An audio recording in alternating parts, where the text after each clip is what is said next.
Picture it. It's the 1st century BC. The Roman Republic has been in a state of low-scale civil conflict for at least 50 years. For the sake of the survival of the state, core rules to the running of the Republic have been changed numerous times, but after facing so many existential threats, these seemingly necessary changes are tolerated, or at least left in place. Following a war which satisfied neither faction totally and angered both, there was a slight reprieve. In this vacuum was felt the increasing intensity of factionalism and a sense that something must be done. But that something does not mean anything, and the other faction proposes solutions that will not only be unhelpful, but actively detrimental. They must be opposed at all costs. At the head of your movement, a most honourable hero, a principled champion of the cause, and utterly unlike the face of their rabble who is only interested in lining his own pockets at the expense of Rome itself. So in this ongoing crisis, is it any wonder that rules slip, constitutional imperatives slide, and bit by bit the Republic dies? Finally, when an army is brought to the gates of Rome to restore the ways of the elders and reassert constitutional order, a timer has been started that, while not inevitably fatal, puts the Republic in a death spiral. Force and violence has been a feature of the political landscape for many years by now, but never through the army. Now, a new tool has been added to the repertoire of political life, for whoever finds themselves at the head of a particularly loyal army can enforce their will unilaterally. The problem of a shifting constitution, restricted only by what has been done and what is done, was one concern of numerous Enlightenment political thinkers. The conclusion that was settled on by adoption was the codified entrenched constitution. In doing so, the operation of the Republic can be established for all time by a group of enlightened thinkers. Through the document that they carefully sculpt, the ways of the elders become more than just a rhetorical cudgel to beat one's opponents with.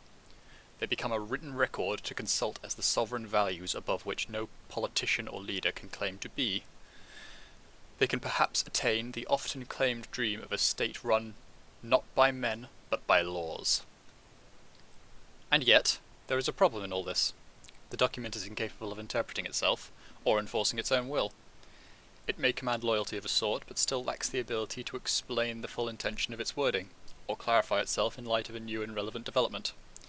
For this purpose we typically employ a judicial authority, and so, with sovereignty resting in an inert entity, to be interpreted by a separate actor, it must be determined that it is in fact the actor, with their own agency, that usurps the sovereignty of the document. The only caveat is that the interpreter may only carry such power as far as the political public will allow. In the case of an elected constitutional authority, the check on this will occur after each term. However, the most high profile of these codified constitutional systems is the US, wherein the Supreme Court maintains no public-facing accountability. They are nominated by the President and approved by the Senate, after which they serve for life. The sovereign authority in a supposedly democratic republic has functionally almost no public accountability, and only a secondary involvement in their appointment. Although, are they not simply constrained to apply their power in accordance with the wording of the Constitution? Take two examples from the US Bill of Rights, the First and Second Amendments. In the case of the first, no cases were even determined on the constitutionality of laws regarding free speech until the 20th century.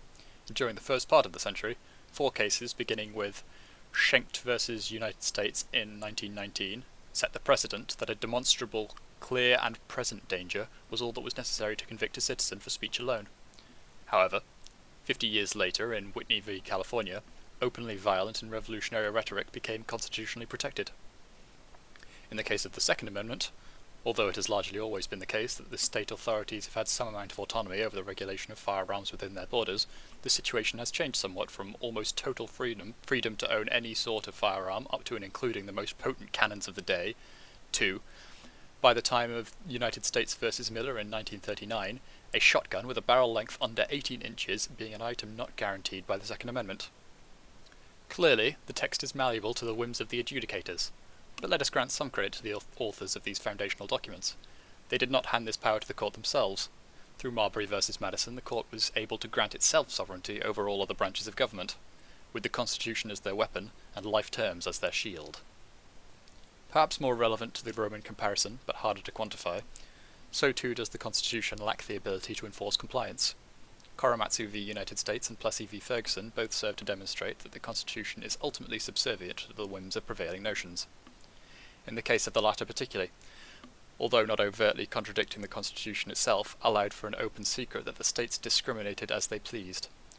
and the former demonstrating that events may indeed dictate the rights of US citizens. Therefore, it should be clear by now that when Justice Bader Ginsburg suggests in an interview that she believes America is ready for same-sex marriage, this is a political decision, just as a triumphant senator or congressman might declare. So the sovereignty of the nation rests largely with an unaccountable council who can set the rules of policy and ultimately determine the outcome of any dispute appealed. Were this an ancient Greek polis, it would more than likely be determined to be an aristocracy. They set the rules of the game, quite consistently vote along ideological affiliation lines, and select the victor of elections to office when called. Granted not at a whim, but combined with their affirmation or revocation of electoral laws, they have the power to choose how the nation votes. So while the ways of the elders have become a written dictate, they remain, as ever, at the whims of the publicly acceptable. And far from becoming a sovereign entity unto itself, it merely grants it to the living agent behind the document. A reasonably successful experiment, as they go, but we can do better.